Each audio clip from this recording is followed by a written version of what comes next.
In the name of Bocconi Students for Fashion, we'd like to introduce Mr. Roberto Vedovotto, who's the CEO of Kering Eyewear. Thank you very much for joining us today here.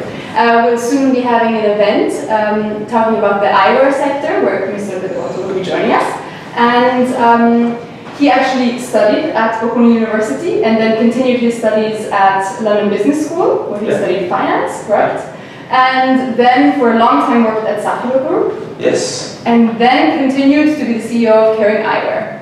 So my first question would actually be connected to the shift that has occurred from towards the high-end segment within Kering Eyewear, and how this has affected the net income and the profitability of the company, and also just generally why this shift occurred, why you see this as an important shift, and I would ask you to elaborate. Thank you, Martina. First of all, I will say that I'm pleased and honored to be here with you and with your team. You know, usually for me, I do a lot of speeches, as you can imagine, a few conferences, not many, but a few. And I don't get emotion, but as you said, I studied and I graduated from Bocconi University, so you know, for me it's a very interesting moment to be here, and for that I'm very grateful. So thank you for organizing the event, and thank you for inviting us. I'm lucky enough to have a team that work with me for this event, and then I would like to introduce you to the students later. But then going back to your questions, I start by saying that the reason why we decided to do this is that we wanted to change after many, many years of a very consolidated environment, the eyewear industry. You mentioned that I've been at Safilo for many years. I've been CEO of Safilo for about 12 years before this experience, and I realized that this was an industry dominated by a few players, very consolidated and extremely stable, where nothing had happened for many, many years. Of course, I knew very well Mr. Pinot, and I knew very well Mr. Arnaud, having been entrusted with the license agreement to manage the eyewear category for their best brands. So when at Safilo, I was working with Kering for Gucci, Bottega Veneta, Alexander McQueen, MCQ, and I was working with LVMH for Dior, Fenty, Marc Jacobs, and Celine. And at the moment in which I left Safilo, I had a conversation with both of them, and Mr. Pinot, which is the most extraordinary, motivating, and the rewarding boss and shareholder that I could have ever dreamed of, told me that he wanted to do something different for this specific category. He wanted to do something different because through the license agreement, through the licensing agreement, he thought that this category was unexploited. And so he wanted to enhance the performance of it, taking it from a different perspective. Why? Because this is a big market, this is a growing market, this is a profitable market, and of course he had a portfolio of brands which were very relevant, among which Gucci is the absolute leader in the eyewear category, with revenues that are above and beyond anyone else. So his point was, I want to do something where I take direct control of the category, which will need to be reflected in three main elements. The first one being a higher attention to the design of eyewear. And you can only do that if you're internal, if you're part of the same team, if you're part of the same group, because so you can preserve all the elements of the brand DNA. The second was quality of the products. Of course, through a license agreement, quality sometimes gets diluted because attention is paid to so many brands, including internal brands, that he was not particularly happy with the quality of the product. And the third element had to do with the distribution. I remember him saying to me, Roberto, I travel the world for business and pleasure, and I see our products in certain environments we are not particularly happy. So we need to clean up the distribution, we need to be very selective, and we need to have our products only in the best locations around the world. If, Martina, you consider that on top of that, this is the highest conversion rate category within fashion accessories, then it was clear that it would have been extremely rewarding for the group to do it through a different business model. Of course. For that reason, he entrusted me with the project of making a feasibility study, and this was precisely 3 years ago, where together with 2 other people, no table, no desk, no PC, nothing, we started from scratch, completely from scratch, with a piece of paper in which we outlined what we needed to do in terms of path to get this project approved. And you know, about 9 months later, the project was approved. The group decided to invest substantial resources into this project. Now we have about 1,000 people. We've launched 15 brands. We, end of September, we did about 260 million euros of revenues gross, wholesale. And we recently did the partnership with the Richemont Group, so we're going to be managing their brands as well. In particular, we just started with the launch of Cartier Eyewear, excuse me, which is a very relevant brand within the eyewear category.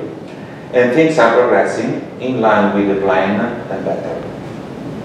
Now, this has been coincident with a reorganization of Kering itself, where we decided to become a fully integrated luxury group with the sport business, as François Rivino says, from being a luxury and lifestyle, sport and lifestyle group. That, together with the fact that you know, we are really being very successful, particularly at this moment in time, as you might have seen, our first 9-month results were extraordinarily good. Market cap of Kering is above 50 billion euro now, and we are double-digit growth in all the brands. Made us in a position where, of course, we enjoy the best momentum to start this very entrepreneurial adventure, considering that entrepreneurship is one of the values not only of Kering, but also of the Vedovotto family. I would conclude by saying that what we're trying to do at Kering Eyewear is enjoying ourselves, first of all, is working hard to make sure that we get to the result, respecting each other, and making sure that we perform based on the target that we have set with our stakeholders, being them our shareholders, our final consumer, our customers, our people. Thank you very much. I want to, actually you already alluded to the shift from licensing agreements to in-house production. You already talked about it answering the question. And I just wanted to ask you further about how this shift from outsourcing to producing in-house has changed the Kering Eyewear sector, and how this has progressed and what needed to be done, and whether it has had an impact on net income and the structure of Kering Eyewear. Yes, in terms of the different parts of the value chain, I think we've gone through a completely different model altogether. So if we start from design and product development, and now that we're part of the group and we are internal and we are together with our team, we're much closer to the creativity of the different brands. So it is very different from being a licensee, in the sense that we have our people in Alessandro Michele's office creating eyewear for Gucci, as well as in Anthony Svagarello for Saint Laurent or the other brands. And through that, we can stay much closer to all the elements of the brand DNA. In terms of supply chain, our luxury is that we do not have production facilities ourselves, but we are able to go for the best skills in the industry. I think that we completely revamped the Italian district of eyewear. There were many companies that had a lot to say. Unfortunately, most of the production did move to Asia. So these guys have invested a lot of money into machinery, into technologies, but they didn't have enough production. So at the moment, not having the fixed cost of the factories, we can invest much more into the quality of the product. In terms of marketing and brand management, again, we are part of the team, so we're much closer to what our brands do, and we're able to set up a project, campaigns, materials, advertising, which is precisely what these brands want. In terms of sales, finally, and sales in the extended sense of sales, we've gone for a model which is completely different from before. We do not have independent agents paid based on a commission. They are our employees and they are brand ambassadors. So they represent first and foremost the brand and its values, and then the category. In terms of P&L, of course, bringing it inside, we are internalizing the profitability, which is very high, of this category. The rest of the P&L remains intact, meaning that the brands are enjoying the royalty contribution, the marketing and communication contribution, the profitability from the sale of this category within their POS, and being together with them, we do much more in what we call the shared channels, so POS centralized channels like travel, retail, department stores, and key accounts.